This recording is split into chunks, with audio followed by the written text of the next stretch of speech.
أعوذ بالله السميع العليم من الشيطان اللعين الرجيم بسم الله الرحمن الرحيم الحمد لله وكفى وسلام على عباده الذين اصطفى خصوصا على محمد المصطفى محمد وآل محمد وأهل بيته الطيبين الطاهرين المعصومين الشرفاء إنهم سفينة النجاة ومصباح الهدى أما بعد فقد قال الله تبارك وتعالى في محكم كتابه المبين وهو أصدق الصادقين بسم الله الرحمن الرحيم وإذ قال إبراهيم رب أرني كيف تحيي الموتى قال أولم تؤمن قال بلى ولكن ليطمئن قلبي قال فخذ أربعة من الطير فصرهن إليك ثم اجعل على كل جبل منهن جزءا ثم ادعهن يأتينك سعيا واعلم أن الله عزيز حكيم اللهم صل على محمد وآل محمد محمد وآل محمد بلندتر صلوات اللهم صل على محمد وآل محمد نعرہ حیدری یا علی جز اور کل کے عنوان پر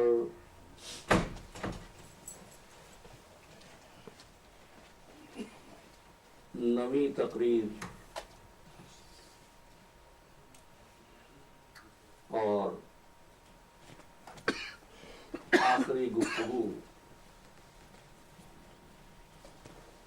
آپ کی سماعت کے لیے ہدیہ کی جا رہی ہے اور یہ عرض کیا گیا حصول مراتب کے لیے جز ضرورت مند ہے کہ کل سے تعلق کو استوار کرے، اس لیے کہ کل جز پر اثر انداز ہوتا ہے لیکن جز متاثر تو ہوتا ہے، کل کی کیفیت کو بدل نہیں سکتا۔ یہی وجہ ہے سورج میں بھی روشنی ہے، چاند میں بھی نور ہے، لیکن اس کا اپنا نہیں ہے۔ سورج اور چاند نے یہ نور اس نور سے حاصل کیا ہے جس کو خلاق عالم نے نور اول قرار دے کر کائنات کا کل بنا دیا ہے۔ اور اب تعلق اسی طریقے سے ہے کہ ارشاد فرمایا جعل الشمس ضیاء والقمر نورا، ہم نے سورج کو روشنی دی، قمر کو نور دیا، لیکن رب العزت نے نہ سورج کے نور کو اپنا نور کہا نہ چاند کے نور کو اپنا نور کہا۔ لیکن جب نور محمد والے محمد کی گفتگو کی تو فرمایا اللہ نور السماوات والارض مثل نورہی کا مشکات، کہ اس کائنات میں جتنی روشنی تم دیکھ رہے ہو یہ اس نور کی دی ہوئی ہے جو امثال العلیاء میں سے ہے۔ اب ذرا یہاں ٹھہر کر غور کر لیجئے گا، نور کے معنی روشنی کے نہیں ہوتے، ضیاء کے معنی روشنی کے ہوتے ہیں۔ نہیں فرمایا جعل الشمس نوراً، فرمایا جعل الشمس ضیاءً، ضیاء کہتے ہیں روشنی کو۔ نور ان الفاظ میں سے ایک لفظ ہے جس کے معنی کو آج تک دنیا والے سمجھ ہی نہیں سکے۔ کیوں؟ اللہ نور السماوات والارض، کہ اللہ کو سمجھ سکے تو نور کیسے سمجھ میں آتا ہے؟ بس صرف آگے بڑھنے کے لیے یہ امر یاد رکھیے، نور اس وجود کو کہتے ہیں، اس جوہر کو کہتے ہیں، اس قوت کو کہتے ہیں، اس حقیقت کو کہتے ہیں جو اپنے وجود میں خود متحقق ہو اور دوسروں کو وجود عطا کرے۔ اور اگر یہ چیز نہ ہو تو عزیزو اس کائنات میں کوئی دلیل نہیں ہے کہ تم انسان کو اشرف المخلوقات قرار دے سکو۔ کہا تو یہی جاتا ہے کہ اس کائنات میں جو کچھ ہے وہ انسان کے لیے ہے،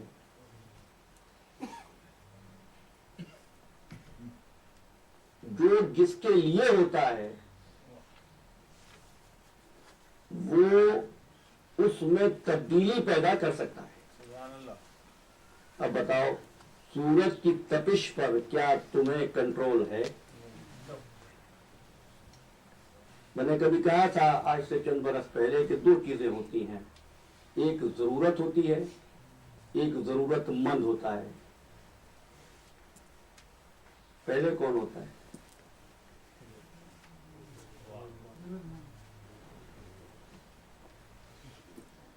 آپ نے کہا ضرورت مند، لیکن میں پوچھ لیتا ہوں، جب صحیح بات آ جاتی ہے تو قبول بھی کر لیتا ہوں۔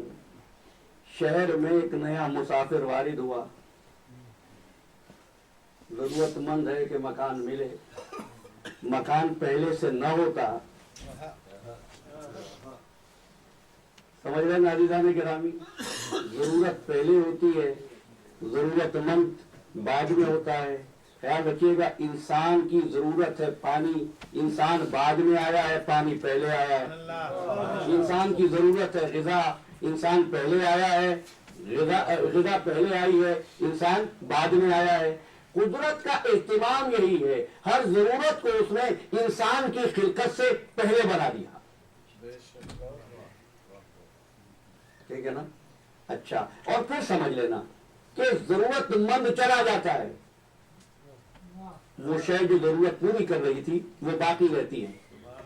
پھر کہہ رہا ہوں، پانی پہلے انسان بعد میں، غذا پہلے انسان بعد میں، غذا پہلے انسان بعد میں۔ انسان چلا گیا غذا رہ گئی، انسان چلا گیا پانی رہ گیا، انسان چلا گیا اسپیس باقی رہا۔ اب پوچھ رہا ہوں، ہدایت ضرورت ہے یا نہیں؟ ہدایت ضرورت ہے یا نہیں؟ اگر ہر ضرورت کو پروردگار عالم انسان سے پہلے خلق کرتا ہے تو مانو ہادی پہلے ہے، انسان بعد میں ہے۔ سبحان اللہ۔ اللہم صلی علی محمد وآل محمد۔ اچھا، میں نے کیا کہا؟ انسان چلا گیا پانی رہا، انسان چلا گیا غذا رہی، انسان چلا گیا فضا رہی۔ اب کہہ رہا ہوں، انسان تو مر سکتا ہے، ہادی ہمیشہ باقی رہتا ہے۔ اچھا، تو اب پھر آ جائیے واپس۔ سورج تمہارے لیے ہے. دعویٰ انسان یہی کرتا ہے. انسان مر جاتا ہے, سورج پر کوئی فرق پڑتا ہے؟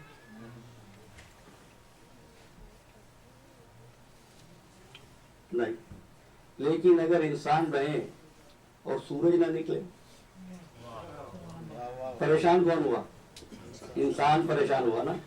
کہہ رہا تھا سورج میرے لیے ہے. بس اسی لیے میں کہتا ہوں کہ دلیل قائم ہوتی ہے اولیت کی بنیاد پر. اگر یہ سورج انسان کے لیے ہوتا تو انسان پہلے ہوتا, سورج بعد میں ہوتا. اور اگر انسان پھر بھی یہ دعویٰ کرنا چاہتا ہے کہ یہ افضل المخلوقات ہے تو کسی ایسے انسان کو تلاش کرو سورج نہ ہو, سورج نہ ہو, وہ ہو اور سورج کے مدار پر اتنا اختیار رکھتا ہو, اگر ڈوب چکا ہو تو نکال دے, نکل آئے تو دوبارہ واپس کر دے.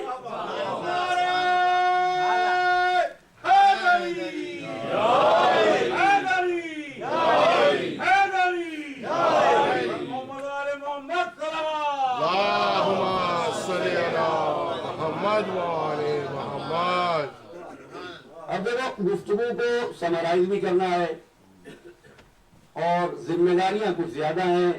یہ پورا سوالات کا پرچہ میرے ہاتھ میں ہے جو میرے معزز سامع نے مجھ کو دیا ہے. یہاں تک بھی کوشش کروں گا پہنچوں اور انشاءاللہ پہنچوں گا ضرور. اس لیے گفتگو کو پھیلانا مقصود نہیں ہے, آج سے میں سمیٹنا چاہتا ہوں. میں نے کیا کہا, کسی ایسے انسان کو تلاش کرو جو سورج کے مدار پہ ایسا اختیار رکھتا ہو کہ سورج آ جائے جب حکم دے تو واپس بھیج دے, چلا جائے جب حکم دے واپس آ جائے. ایسا ہوا؟ ہوا. یہ سب جانتے ہیں کہ ایسا ہوا. نام نہیں لے رہا ہوں کسی بھی شخصیت کا اس وقت, لیکن ایک بات پوچھ رہا ہوں اور پھر مجھے حق ہوگا نام لینے کا. سورج ڈوب چکا تھا,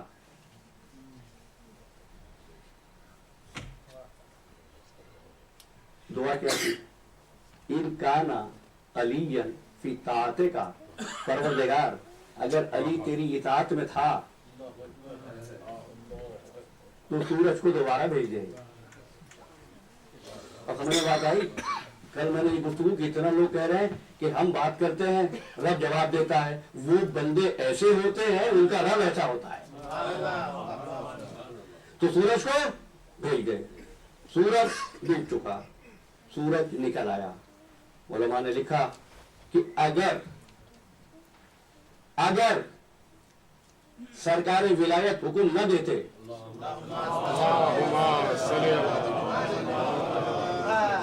تو وہ سورج ہمیشہ اسی طرح تابع رہتا.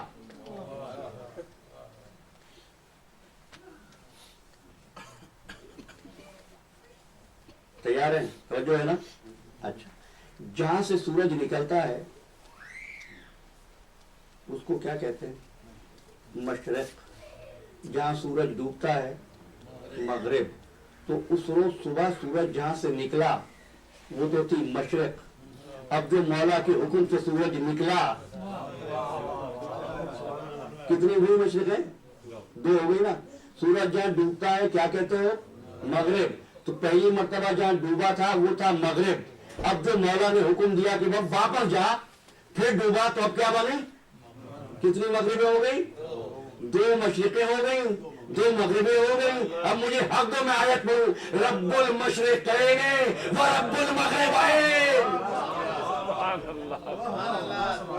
جو 2 مشرقوں کا رب ہے, جو 2 مغربوں کا رب ہے. کوئی کہے گا یہ تو اللہ کی بات ہے. بھائیو, اللہ رب المشرقین نہیں ہے, وہ رب المشارق ہے. علی رب المشرقین ہے. محمد صلوات.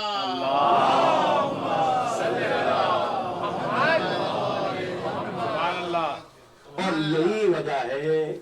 یہی وجہ ہے عزیزان گرامی مرتبت کہ قرآن میں وعدہ یاد ہے قرآن میں باب مدح کھلا،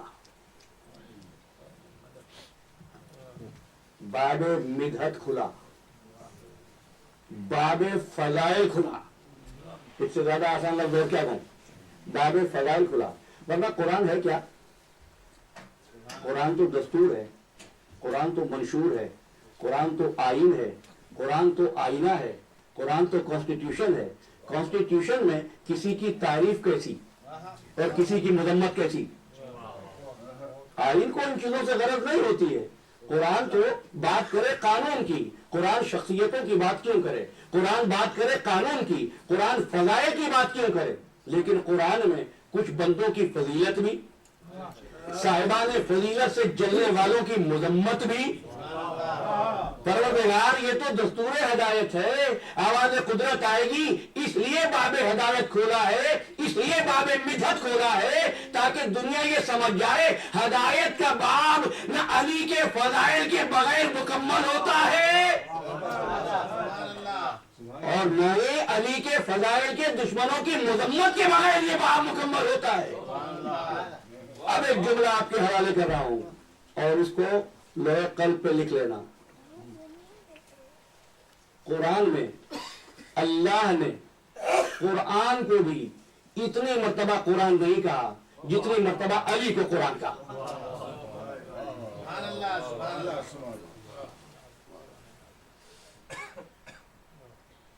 میں نے دعویٰ کر دیا. دیکھیں چہرے تر و تازہ رہنے تو بات آگے بڑھتی ہے.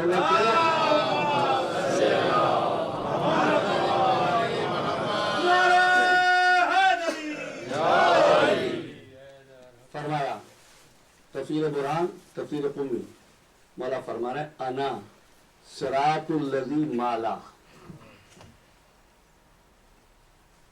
انا ایمان الذی کفر بہ، انا قرآن الذی ایاہ ہجرا، میں وہ راستہ ہوں جس کو لوگوں نے چھوڑ دیا، میں وہ ایمان ہوں جس کا لوگوں نے انکار کیا، میں وہ قرآن ہوں جس کو مہجور کر دیا.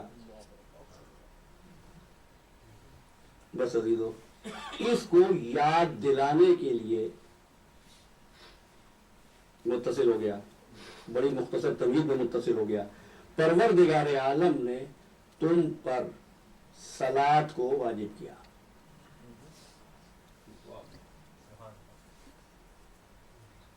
جب میں ریفرنس دوں گا تو نماز کہوں گا، جب میں بات کروں گا تو صلاۃ کہوں گا. صلاۃ کو واجب کیا اور صلاۃ کا آغاز اس میں پروردگار سے کیا. میں کہہ رہا ہوں اللہ سے نہیں، اسم اللہ سے کیا.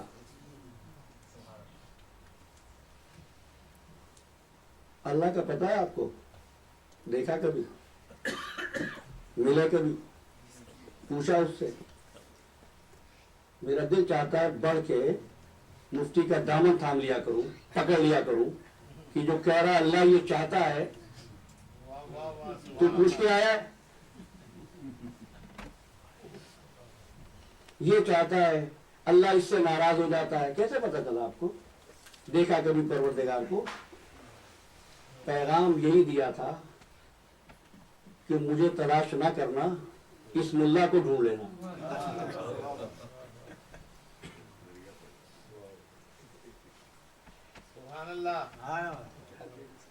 میں نے ایک آواز سنی، ذریعہ. ایک بات کہوں، ذریعہ بھی غلط ہے. یہ تو خیال خاطر احباب چاہیے ہر دم کہ میں وسیلہ کہہ دیتا ہوں، لیکن لفظ نہ وسیلہ نہ ذریعہ.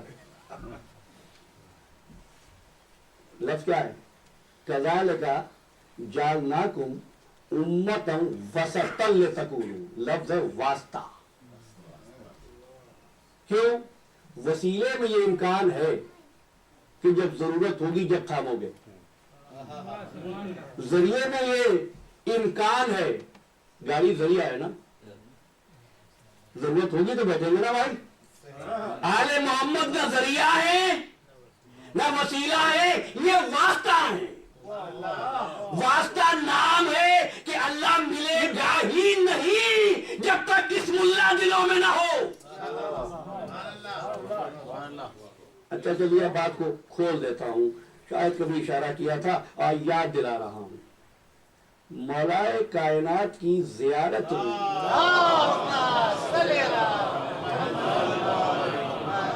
یہ جملہ ہے, السلام علی اسم اللہ الرضی ووجہہ المغی وفی جنبہ علی. نجف اشرف میں جو حضرات گئے ہیں یہ زیارت پڑھی ہوگی. کیا کہہ رہے ہیں آپ؟ زری کی طرف اشارہ کر کے, اللہ کے نام تجھ پر ہمارا سلام ہو. اب بسم اللہ بھی ذہن میں رہے.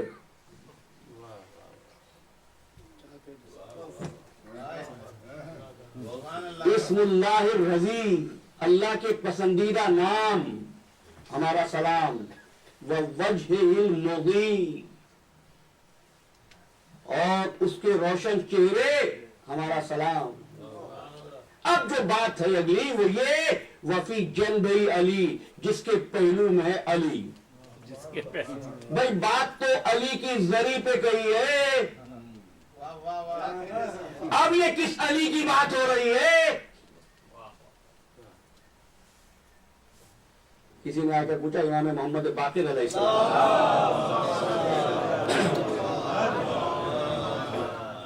مولا جنب کسے کہتے ہیں؟ آپ نے فرمایا جنب اس پہلو کو کہتے ہیں جو دوسرے سے اس طرح ملا ہو کہ درمیان میں سوئی بھی گزر نہ سکے. سمجھ گئے پہلو کیسے متصل ہوا؟ تو کون ہے؟ وفی جنبہ علی, معلوم ہوتا ہے کوئی ایک علی ہے جو علی کے پہلو میں ہے. علی کو دیکھا بھی ہے, اسم اللہ زبان پر جاری بھی ہوا ہے, اللہ کو نہ دیکھا ہے نہ اللہ سے ملے ہو. تلاش ہے اللہ کی. ہے نا بات, مشکل بات ہے. ایک صاحب آ گئے ایمان بارگاہ میں, مثال دے رہا ہوں, تو آ کر انہوں نے یہ کہا کہ ملنا ہے منصور پاشا صاحب سے, لیکن انہوں نے کبھی دیکھا نہیں منصور پاشا کو. ظاہر ہے دیکھا نہیں نا کبھی, لیکن ان کو کسی نے جب انہوں لوگوں سے پوچھا, انہوں نے کہا بھائی اندر جاؤ ہال میں, جہاں پر کیمرہ لگا ہوا ہے اس کے پاس جو صاحب بیٹھے ہیں وہ ہیں منصور پاشا صاحب. ٹھیک ہے, اب عزیزو جب وہ صاحب یہاں آئیں گے تو منصور پاشا صاحب کو ڈھونڈیں گے یا کیمرے کو؟ کیمرے کو تلاش کریں گے نا. جس کو جانتے ہیں اس کو ڈھونڈتے ہیں. میں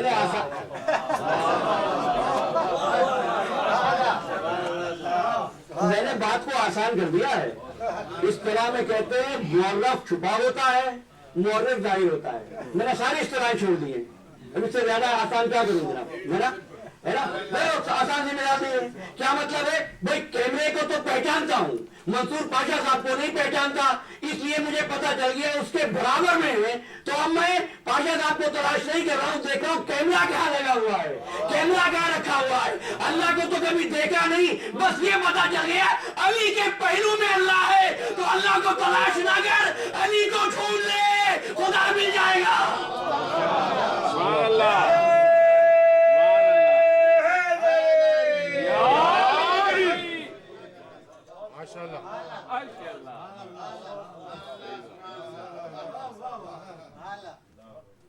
بات بہت واضح ہو گئی نا. تو اب صلاۃ پڑھنا بسم اللہ الرحمن الرحیم سے, پھر کہنا الحمدللہ رب العالمین, بس متصل ہو گیا. اب سوال ہے صلاۃ واجب کیوں ہوئی؟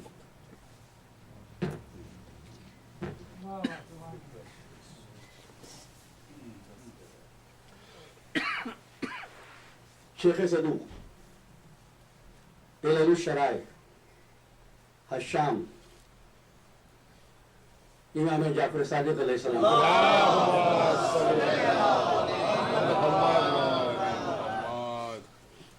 عرض کیا فضل رسول لوگ جسمانی طور پر تھک بھی جاتے ہیں، بعض اوقات بڑی زحمت ہوتی ہے، شدت کی گرمی میں ظہر کی نماز، سردیوں کی صبح میں فجر کی نماز۔ اب آج تو ماشاءاللہ آپ کے پاس ایئر کنڈیشن ہے، کمرے جو ہوتے ہیں ہیٹڈ بھی ہوتے ہیں اور ایئر کنڈیشنر بھی لگے ہوتے ہیں، زمانہ کیسا۔ اور پروردگار کو نماز سے ملتا بھی کچھ نہیں ہے، پروردگار کو کچھ نہیں ملتا نا، یہ تو جنت جہنم کے اپنے آپ کے طریقے ہیں، اپنی سوچ ہے۔ تو پروردگار نے صلاۃ کو واجب کیوں کیا؟ بڑی توجہ سنا،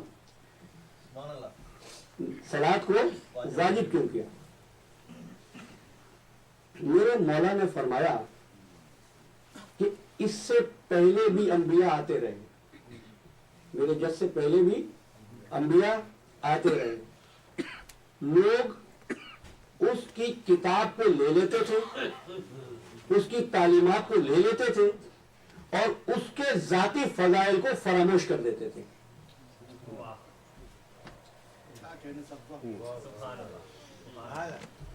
آج صلاۃ آپ تک پہنچانے کی کوشش کر رہا ہوں۔ ان کی کتاب کو لیتے تھے، تعلیمات کو لیتے تھے، درس کو لیتے تھے، لیکن ان کی ذاتی عظمت کو نظر انداز کر دیتے تھے، جس کا نتیجہ یہ ہوتا تھا کچھ ہی عرصوں میں شریعت بدل جاتی تھی۔ اب آپ سمجھے نا، ایک اصول تو میرے مولا نے دے دیا کہ جب بھی آپ ہادی کے فضائل پر پردہ ڈالیں گے تو تعلیمات مل جائیں گی۔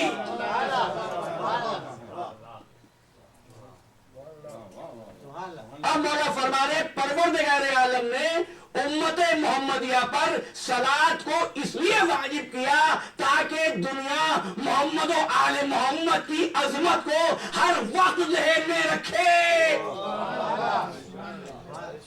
محمد وآل محمد صلوات۔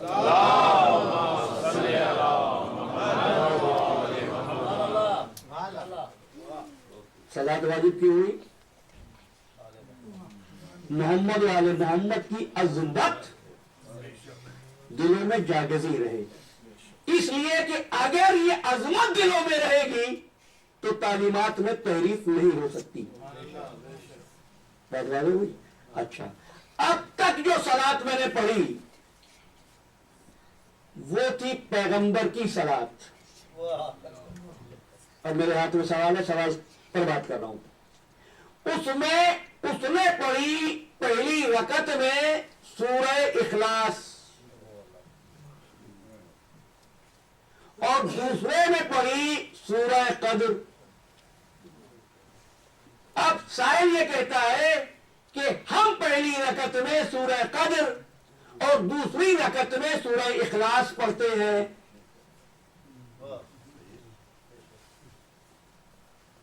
سوال پہنچ گیا نا آپ تک؟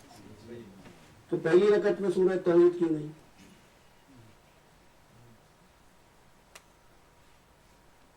اس لیے میں نے کل تقریر روک کر ایک جملہ عرض کیا تھا کہ یہ نماز امت کی نہیں ہے، محمد کی ہے۔ معراج والی صلاۃ سرکار کی ہے، زمین پر آپ کی یہ جزوی صلاۃ امت کی ہے۔ امت کو جانا ہے وہاں تک۔ پانی ہے نا، اس کو کرنا ہے گرم،